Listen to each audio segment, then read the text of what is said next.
दोस्तों नमस्कार। ईरान के खिलाफ 28 फरवरी को शुरू हुई जंग जो थी वो अब खाड़ी के युद्ध में तब्दील हो गई। खाड़ी देशों के बीच के युद्ध में तब्दील होती जा रही है। और सबसे बड़ी जो मैं बार बार इस बात की चिंता कर रहा था और कह रहा था कि युद्ध केवल ये ईरान और इजराइल इराक की लड़ाई नहीं है, ये अब जो है आर्थिक पूरी दुनिया के देशों की अर्थव्यवस्था की जंग बन चुकी है और ये ऊर्जा सुरक्षा के ऊपर बहुत बड़ा खतरा बन चुकी है। और वो चीज़ें आगे जाके कल जाके साकार हुई, जबकि इजराइल ने बगैर अमेरिका की सहमति के, ऐसा कहा जा रहा है, जैसा कि अमेरिकी राष्ट्रपति ट्रंप ने सफाई दी है, उन्होंने जो ईरान की जो साउथ पार्स जो इलाका है बुशेर प्रांत का, दक्षिणी तट पर ईरान का जो बसा हुआ है, उस पर उन्होंने उसके गैस भंडार, जो कि दुनिया का सबसे बड़ा गैस भंडार है, उस पर हमला कर दिया। और उस पर हमला करने का मतलब था कि आपने सारी दुनिया को गैस के किल्लत, जो कि घर पे पीएनजी, सीएनजी, एलएनजी सब यूज़ होती हैं घरेलू, उसमें सिलेंडर के रूप में, कहीं पाइपलाइन के जरिए, कहीं औद्योगिक क्षेत्रों में एलएनजी उपयोग में होती है, उसके लिए एक बड़ा खतरा पैदा कर दिया। और सबसे बड़े खतरे की बात ये थी कि कतर, जो कि अमेरिका के द्वारा छेड़े गए युद्ध का बदला खाड़ी के देशों में जो सैन्य बेस बनाए हुए थे अमेरिका ने, उनको ही निशाना ईरान बना रहा है। तो अमेरिकी सैन्य बेस तक तो ठीक था मामला, लेकिन जब ये आपका जो साउथ पार्स के तेल गैस के भंडारों पर हमला हुआ, तो इससे स्थिति बहुत विकट हो गई। इससे कतर भी नाराज़ हो गया था, क्योंकि कतर का भी भारी निवेश है इस गैस के भंडार में, क्योंकि कतर के पास में जो अल्फा हसान में जो उनका जो संयंत्र है, गैस संयंत्र, वो दुनिया का सबसे बड़ा गैस तंत्र है। तो मित्रों, इस कठिन परिस्थितियों में दोपहर मेट्रो डिजिटल टीवी के लिए मैं राजेश सिरोठिया आपको विस्तार से चीज़ें लेके जाऊंगा कि किस तरह से एक तरफ खाड़ी के देशों और ईरान के बीच में तकरार बढ़ रही है, किस तरह इजराइल अपने वजूद की लड़ाई लड़ रहा है, और किस तरह जो है अमेरिका में जब ये युद्ध थमेगा तो उनको विपक्षी दल किस तरह से घेरेंगे, लेकिन उनको घेरने की शुरुआत उनके ही तंत्र के लोगों ने शुरू कर दी है। जिस तरह से एंटी ऑपरेशन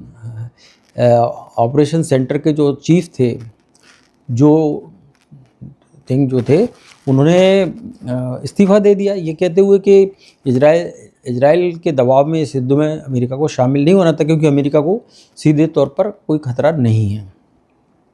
तुलसी गैबार्ड, जो कि नेशनल इंटेलिजेंस एजेंसी की चीफ हैं, उन्होंने कल दो तरह की बयानबाजी की। एक बयान उन्होंने मीडिया के सामने दिया, जिसमें उन्होंने कहा, जिस बात को मैं बार बार दोहराता था, कि अमेरिका को अगर ईरान से खतरा, परमाणु कार्यक्रम से खतरा मंडरा रहा है, तो पाकिस्तानी देश, जो कि घोषित तौर पर परमाणु संपन्न देश है और जिससे बहुत आशंकाएं कई बार तैरती हैं कि कहीं वो अपने आतंकी संगठन जो मित्र हैं उससे, या हिमायती जिनकी वो पैरवी करता है, कहीं उनको वो परमाणु बम की टेक्नोलॉजी ना दे दे, तो उसकी चिंता अमेरिकी राष्ट्रपति ट्रंप या किसी ने नहीं की, लेकिन तुलसी गैबार्ड ने की। उन्होंने सार्वजनिक तौर पर इस बात को कल इजहार किया। जो सीनेट की जो कमेटी है, इंटेलिजेंस कमेटी पे लिखित बयान देने के पहले उन्होंने दो ही बातें की। पहली बात तो ये की कि अमेरिका को एटॉमिक पावर से सबसे बड़ा खतरा जो है, वो ईरान से भी बड़ा खतरा है, वो पाकिस्तान से है, क्योंकि उसके पास में अभी एटॉमिक बम उपलब्ध है। उनका कहने का परोक्ष रूप से यही कहना था कि ईरान ने तो अभी बम बनाया नहीं है, लेकिन जिसके पास बन चुका है वो अमेरिका के लिए सबसे बड़ा खतरा है। और वो इसलिए क्यों?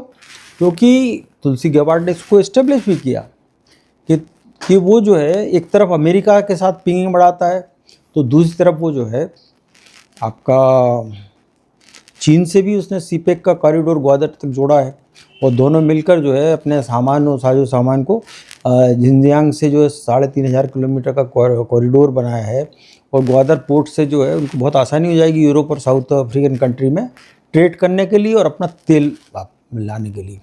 क्योंकि अभी जो तेल आता है चीन में, जो कि ऊर्जा की सबसे बड़ी खपत वाला देश है विश्व में, उसको खाड़ी के देश में तेल आता है, वो श्रीलंका के ऊपर से घूमते हुए बंगाल की खाड़ी से होते हुए एक बहुत लंबा चक्कर लगा के आता है, जिसमें बहुत लंबा खर्चा भी आता है परिवहन का, और बाहर भेजने में भी उसी तरह का खर्चा आता है।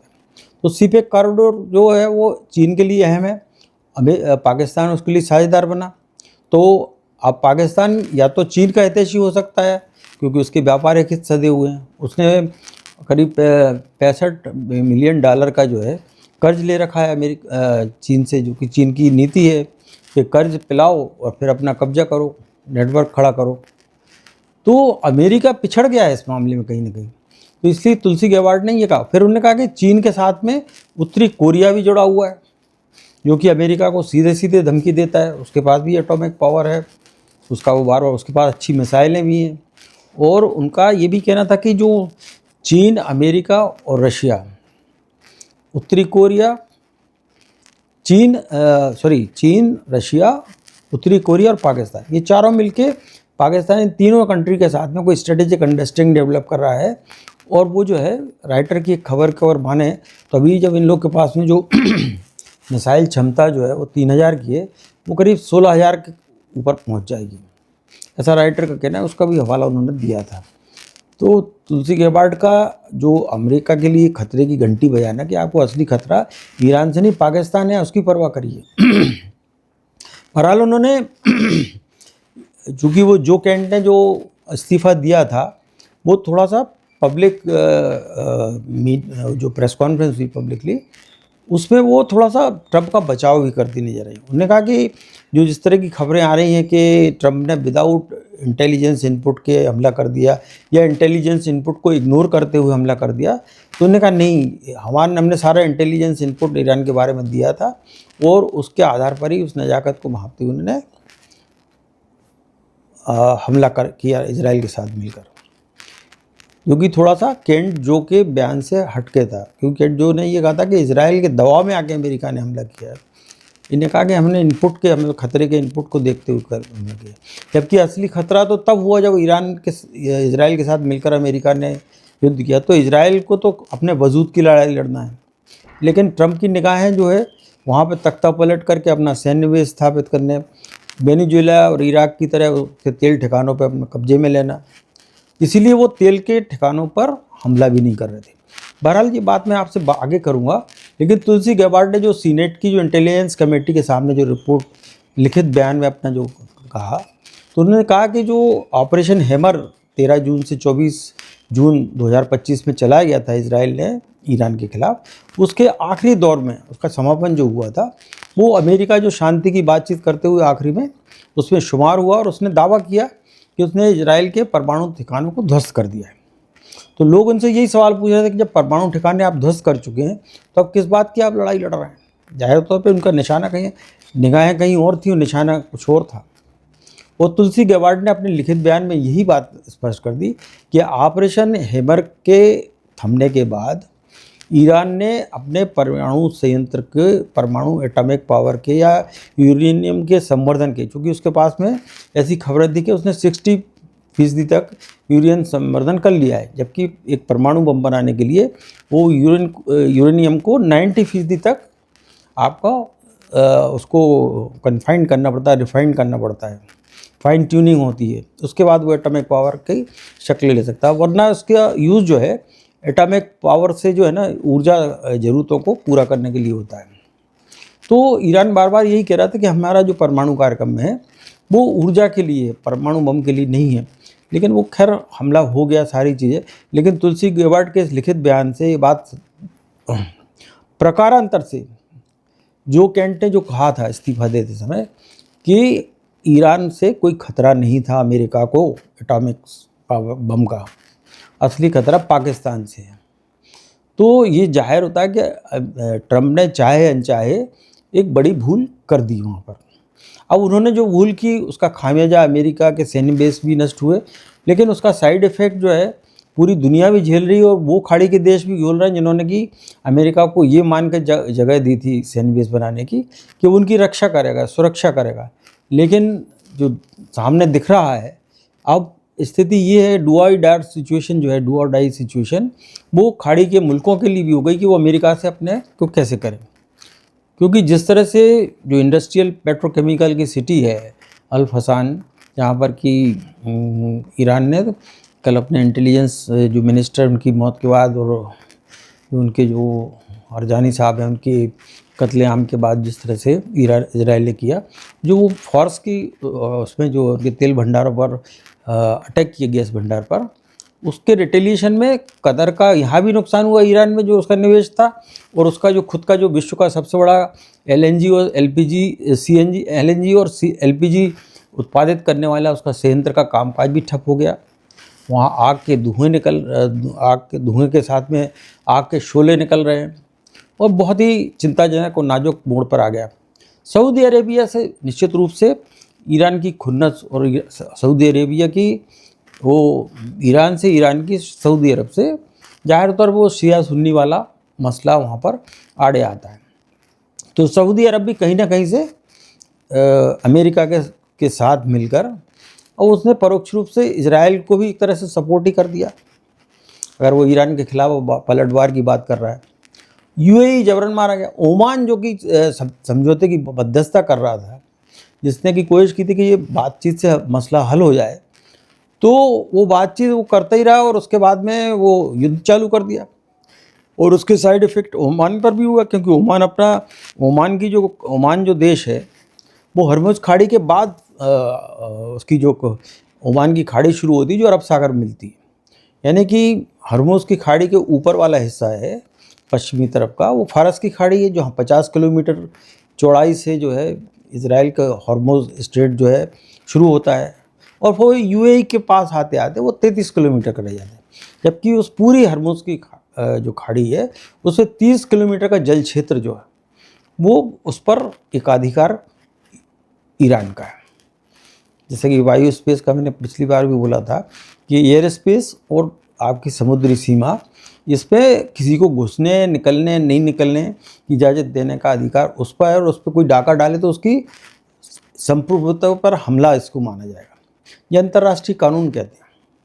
लेकिन ट्रम्प साहब अब जब ईरान में कुछ नहीं कर पाए तो हरमुज़ स्ट्रेट पर हो गए। उनकी चिड़ी है कि वो एशियाई मुल्कों में क्यों तेल गैस निकलने दे रहा है खाड़ी के देशों का। ये भी प्रकारांतर से और परोक्ष रूप से देखें तो खाड़ी के देशों पे दोहरी चोट है, क्योंकि एक तो वो हमला भी झेल रहे हैं ईरान का, और दूसरा अपना तेल अगर एशियाई मुल्कों में बेच के अपनी इकोनॉमी को बनाए रखने की कोशिश कर रहे हैं तो उसको भी आप चिड़ के रूप में ले रहे हैं।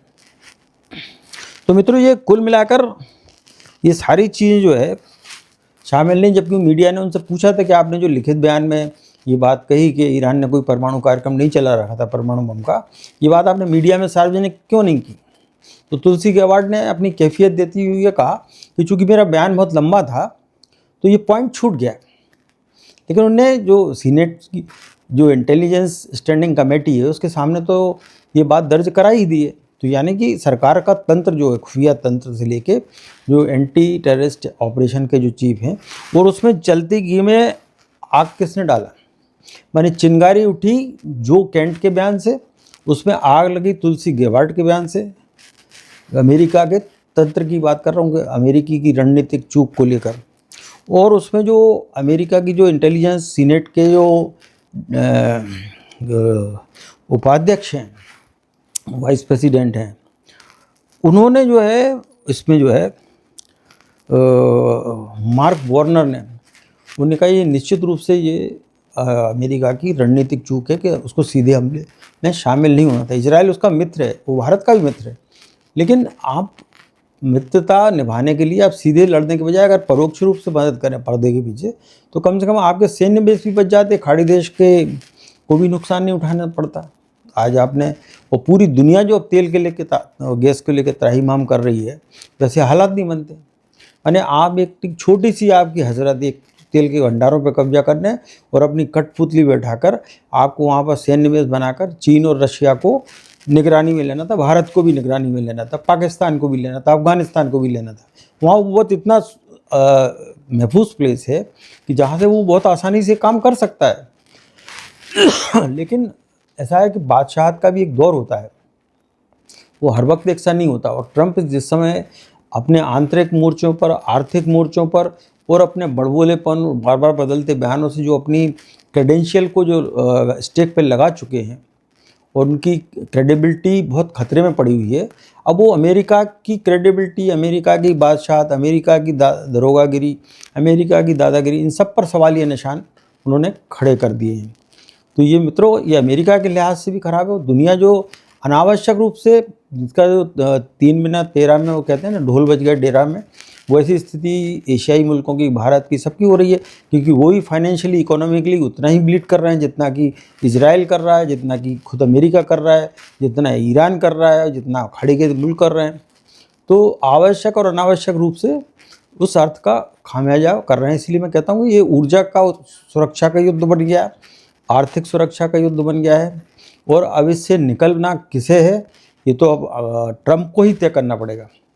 उनको मैं बार बार कह रहा हूँ, उनको बड़प्पन करते हुए, बड़ा देश है, सबसे आर्थिक रूप से संपन्न देश है, उसको दरिया दिली दिखा के इस जंग को ख़त्म कर देना चाहिए, बजाय इससे कि जीत हार की वो अब जो भी होगा। देखिए, युद्ध जब भी थमेगा, जिस भी स्थिति में थमेगा, ट्रंप को आलोचना के लिए तैयार रहना पड़ेगा अपने देश के आंतरिक मोर्चों पर, क्योंकि अभी तो ये सरकारी तंत्र के लोग बोल रहे हैं।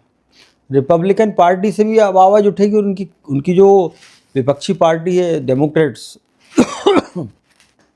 वो भी जब खत्म करेंगे, तो जो नवंबर में होने वाले उपचुनाव हैं उसमें ट्रंप के लिए अपनी साख को बचा पाना, अपनी मतलब जीत को सुरक्षित कर पाना एक बहुत बड़ी चुनौती होगी। उनको उसके बारे में सोचना चाहिए, नवंबर की अपने आंतरिक चुनौती के बारे में। और ईरान से जिस तरह समेट, क्योंकि ईरान ने तो साफ एक बार बार बार बोल रहा है कि युद्ध हमने शुरू नहीं किया, युद्ध अमेरिका ने शुरू किया, तो वो रोके। इजराइल, देखिए इजराइल का सीधा सीधा संबंध है कि उसको अपने वजूद की लड़ाई, ना सिर्फ वजूद की लड़ाई लड़ना, अपने वजूद को बचाना है, बल्कि उसने, मैंने आपसे जैसे कहा कि वो अब अपने ग्रेटर इजराइल के सपने को भी इस युद्ध की आड़ में पूरा करने में लग गया। और दक्षिण लेबनान पे जिस तरह से वो हमले कर रहा है, वहाँ भी 1000 से करीब लोग मारे गए हैं। तो जाहिर है कि वो केवल हिजबुल्लाह को वो निशाना बनाने का उसका मकसद नहीं है, उसका भी एक हिडन एजेंडा है ग्रेटर इजराइल का।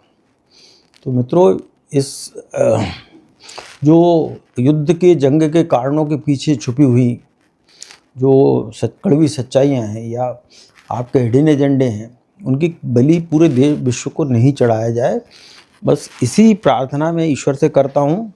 और अब अमेरिका की थोड़ी स्थिति और कमज़ोर हुई है, क्योंकि सर गारफील्ड जो उनका सबसे बड़ा अभी तक जो जहाज़ खड़ा था, जलपोत, जिससे कि 75 बहुत ही अत्याधुनिक विमान उससे टेक ऑफ करके और अटैक कर रहे थे ईरान पर, वो उसमें आगजनी होने के कारण वो काफ़ी क्षतिग्रस्त हो गया है। और उसको लाल सागर में जो उसकी तैनाती थी, उसको वापस बीच के 1-2 द्वीप में जाके उसको मरम्मत के लिए भेजना पड़ा है। तो इससे एक मनोवैज्ञानिक बढ़त ईरान हासिल कर रहा है। और इजराइल तो चुन चुन कर जो है टारगेटेड हमले करके अपने आप को, अपनी लड़ाई, अपनी जंग लड़ रहा है, अपने वजूद की जंग। लेकिन अमेरिका की स्थिति वही वाली हो गई कि तुम कौन खामा खां वाली, जो एक भोपाली कहावत है। तो अब इन चीज़ों से, चूँकि सबसे बड़ा दुनिया का सबसे पुराना लोकतंत्र है, आर्थिक रूप से संपन्न देश है, वो संपन्नता कायम रहे अमेरिका की, इसी दुआ के साथ मैं सबसे प्रार्थना करता हूँ कि शांति ही एकमात्र जरिया है, जिसके लिए मध्य भारत के प्रधानमंत्री नरेंद्र मोदी से लेके दुनिया के कई देश शांति की अपील कर रहे हैं, नाटो संगठन के देश कर रहे हैं, यूरोपियन संगठन के यूनियन के लोग कर रहे हैं। तो उसको करें। और ट्रंप समझे कि आखिर वो आपके इतने पुराने सहयोगी आपके साथ इस जंग में क्यों साथ नहीं आ रहे हैं, क्योंकि वो नैतिकता की लड़ाई नहीं है।